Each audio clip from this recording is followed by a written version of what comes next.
Adapun sampel data para proses tersebut kami peroleh berdasarkan tiga faktor yang telah kami tentukan. Yang pertama, pengaruh kualitas kamera bagi para responden dengan klasifikasi berpengaruh dan juga tidak berpengaruh, dengan klasifikasi pengaruh tinggi dan juga rendah. Lalu yang kedua, mengelompokkan data hasil dari para responden berdasarkan kebergunaan face unlock menurut mereka dengan klasifikasi berguna dan tidak berguna, dengan pengaruh bagus dan juga kurang. Kemudian untuk memisahkan data training dan juga data test, kami menggunakan perbandingan 20% dan juga 80%, di mana 20% untuk data test dan 80% untuk data training.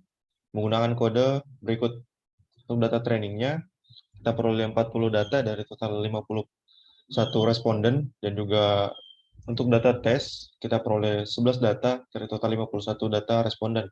Untuk hasil data tesnya bisa lihat pada tabel 8.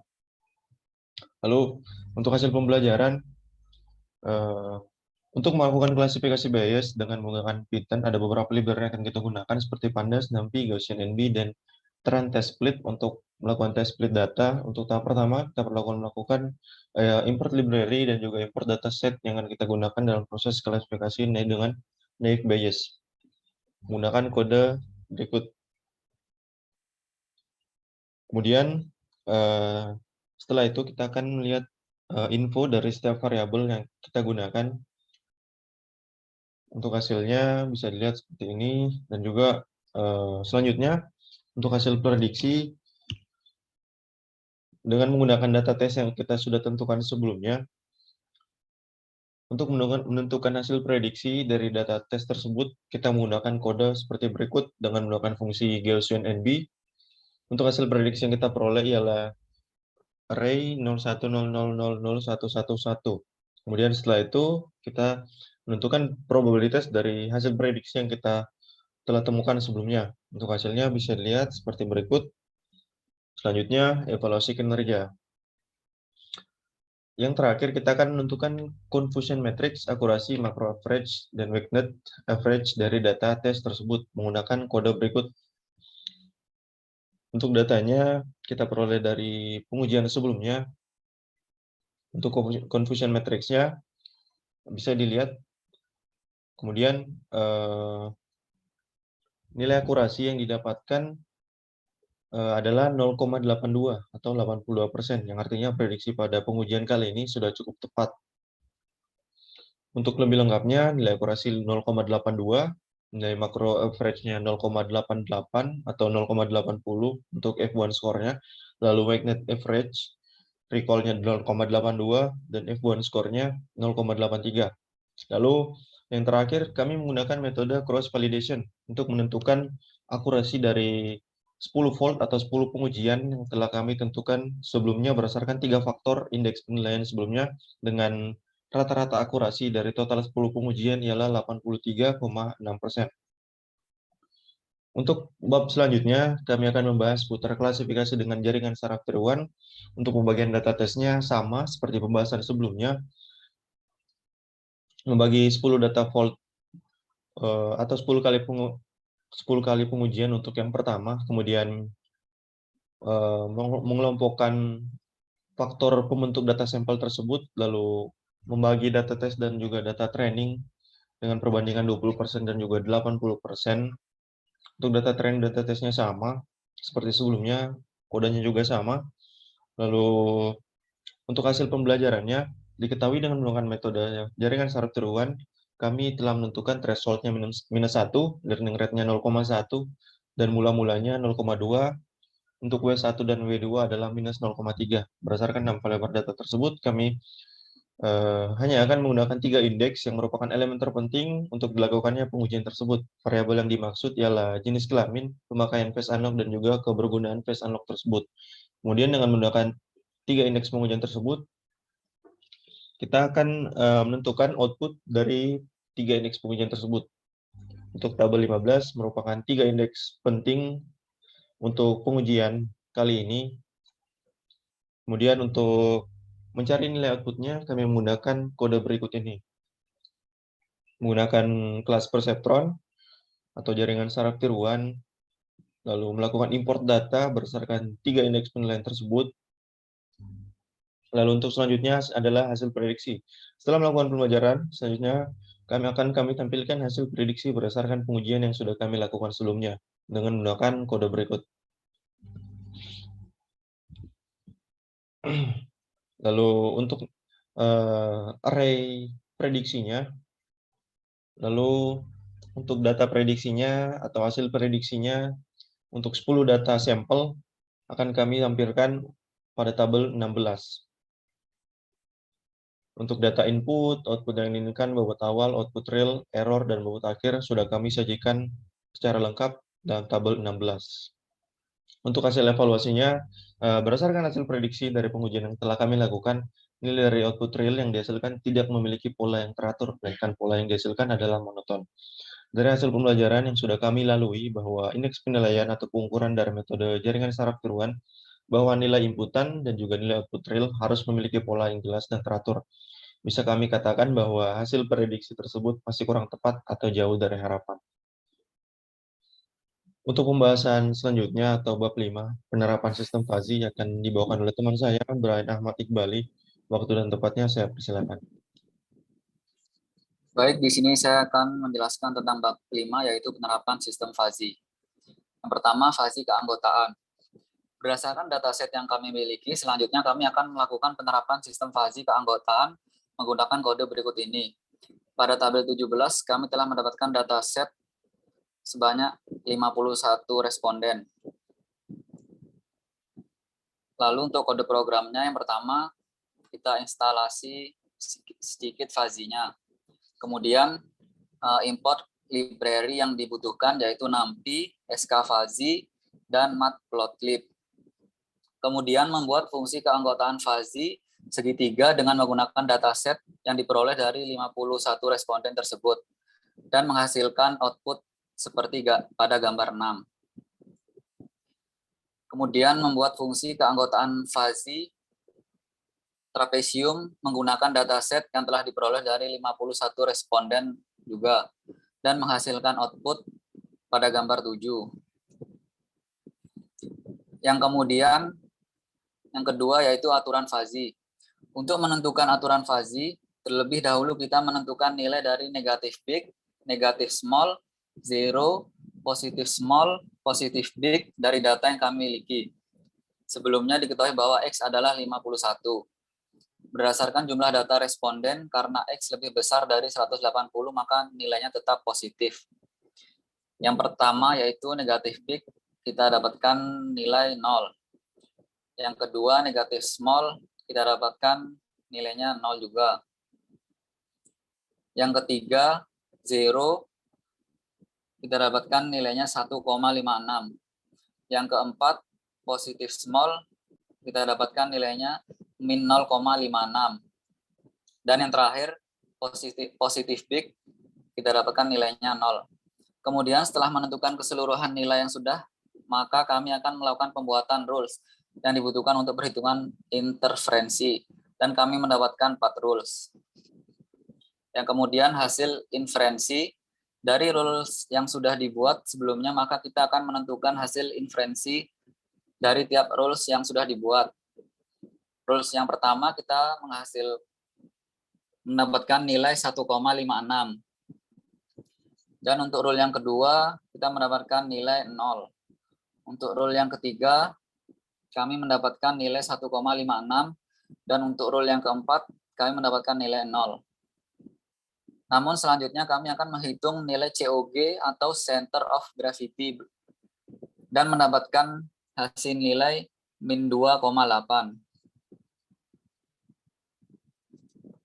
Terima kasih atas penjelasannya. Untuk pembahasan selanjutnya, segmentasi data dengan K-means clustering akan dibawakan oleh teman saya, Muhammad Lutfi Saindra Solihin. Waktu dan tempatnya saya persilakan. Oke, pada bab 6 ini, yang pertama ada optimasi K-means, di mana pada optimasi ini kami menggunakan data set kami, di mana pertama-tama kami melakukan import data terlebih dahulu atau import library, di mana library yang diimportkan yaitu Pandas untuk menulis spreadsheet, NumPy untuk melakukan perhitungan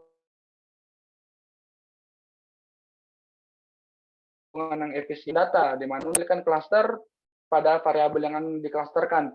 Kemudian kami melakukan penginputan data di mana data yang digunakan yaitu dataset mengenai penggunaan phase unlock, yang di dalam data tersebut terdapat 6 variabel seperti yang di bawah ini.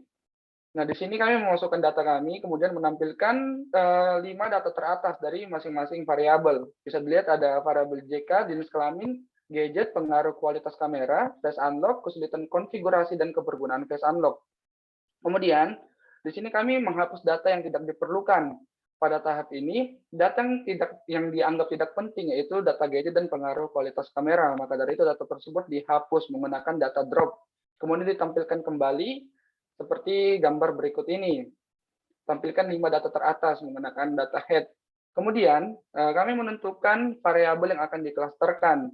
Nah, pada tahap ini kami menentukan sumbu X dan sumbu Y terlebih dahulu, di mana sumbu X adalah phase unlock dan sumbu Y adalah jenis kelamin dengan perbandingan 0:2. Seperti gambar yang di bawah ini bisa dilihat setelah data dihapus dan diklasterkan.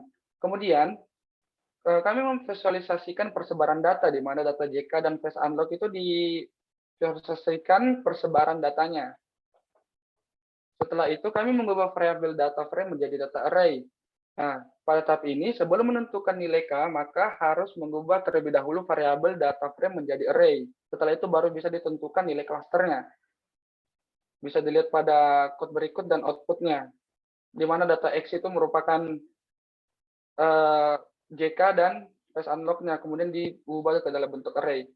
Kemudian melakukan standarisasi ukuran variabel. Nah, pada tahap ini yang dilakukan adalah mengembalikan ukuran variabel menjadi standar agar data kembali seperti jenis data di awal sebelum data tersebut dijadikan array.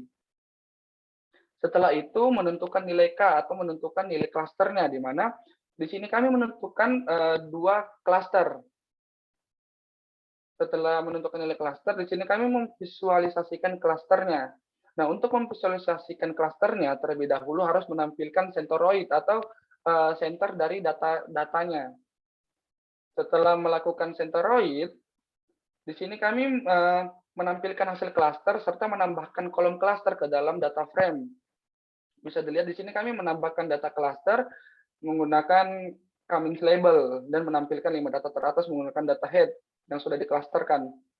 Selanjutnya, data dari klaster dapat divisualisasikan. Di sini kami sudah memvisualisasikan data dari data-data yang kami klasterkan tadi. Kemudian untuk hasil clusteringnya bisa dilihat di bawah ini, di mana indeks 0 sampai indeks 2 pada tiap-tiap variabel tergolong dalam klaster 0, sedangkan pada indeks 3 dan indeks keempat dalam semua variabel tergolong dalam klaster 1. Kemudian untuk evaluasi kinerjanya, dalam evaluasi kinerja ini, kami menggunakan metode sum of square error SSE, di mana ditemukan hasil bahwa dari hasil pengujian berdasarkan dataset kami, hasilnya stabil berdasarkan grafik, dengan kata lain tidak ditemukan error. Untuk grafik serta kodenya bisa dilihat di bawah ini. Baik, terima kasih atas penjelasannya. Untuk pembahasan selanjutnya mengenai segmentasi data hierarchical clustering akan dibawakan oleh teman saya, Imrul Qois. Waktu dan tempatnya saya persilakan. Baik, di sini saya akan menjelaskan bab 7 mengenai segmentasi data dan hierarchical clustering. Yang pertama, clustering menggunakan metode WARD. Di sini dari dataset tersebut kami pilih 2 indeks penilaian, yaitu jenis kelamin dan juga phase unlock. Untuk dataset bisa dilihat di tabel 18 di bawah ini. Kemudian untuk kodenya, kita pertama melakukan import modul yang diperlukan seperti Pandas, NumPy, Matplotlib, dan Seaborn. Yang selanjutnya menampilkan dataset, dan kemudian dari sini kami melakukan 2 penilaian, yaitu melalui jenis kelamin dan juga phase unlock. Dan yang terakhir ini adalah fungsi untuk melakukan hierarchical clusteringnya menggunakan metode WARD. Untuk hasil yang didapatkan seperti gambar 6. Yang kedua, clustering menggunakan metode singling Untuk kodenya sama, yang berbeda hanya di bagian akhir kode, yaitu di bagian method. Kita ganti menjadi single. Untuk hasil yang didapatkan berkebalikan dengan yang Word tadi. Untuk clustering menggunakan complete link, sama seperti tadi, yang berbeda cuma di bagian akhirnya. Untuk metode menggunakan complete. Dan outputnya sama seperti Word. Selanjutnya adalah clustering menggunakan metode average clean. Datanya sama seperti tadi, code-nya pun sama, yang cuma beda di akhirannya saja di metodenya menggunakan average. Hasil yang didapatkan sama dengan Word dan juga complete link tadi. Hasil evaluasinya,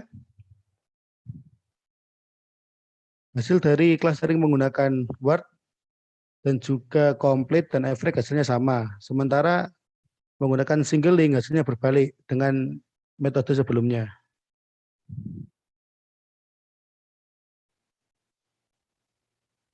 Bab 8, prediksi dengan regresi.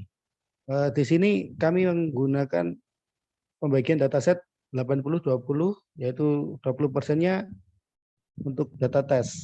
Menggunakan kode seperti itu dan dengan menghasilkan tabel seperti tersebut.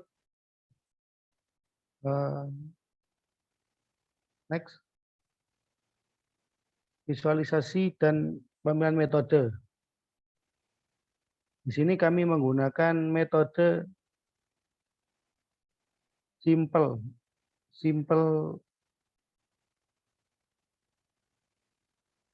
visualisasi menggunakan kode seperti yang di bawah ini, menggunakan dua penilaian tadi, jenis kelamin dan juga face unlock. Menggunakan bis untuk menampilkan membuat tabelnya, membuat barnya.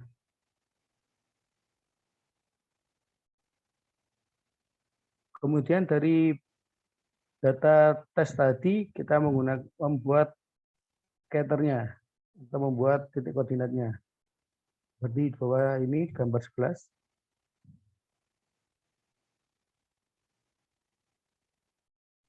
Untuk hasil prediksinya, code-nya yang digunakan adalah full code dari yang tadi. Untuk hasilnya, koefisiennya adalah 0,2 sekian dan intercept-nya 0,5 sekian.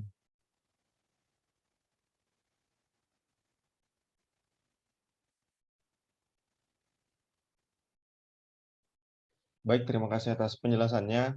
Untuk kesimpulannya itu sendiri, menurut kami algoritma yang digunakan pada tiap metode pengujian merupakan pemilihan yang cerdas, tepat untuk memutuskan kondisi yang baik untuk setiap keadaan atau satu sistem pada saat itu. Berdasarkan seluruh metode pengujian yang sudah kami lakukan, ditemukan bahwa seluruh metode tersebut menghasilkan nilai maupun visualisasi data yang berbeda satu sama lain. Maka dari itu, tidak ada satu metode pengujian yang kami anggap paling benar dan akurat. Semua penggunaan didasarkan atas kebutuhan yang diperlukan karena masing-masing metode pengujian memiliki kekurangan dan kelebihannya tersendiri. Baik, cukup sekian dari kami berempat. Mohon maaf apabila ada salah kata ataupun kata-kata yang menyakiti hati. Kami pamit undur diri. Wabillahi taufiq wal hidayah. Wassalamualaikum warahmatullahi wabarakatuh.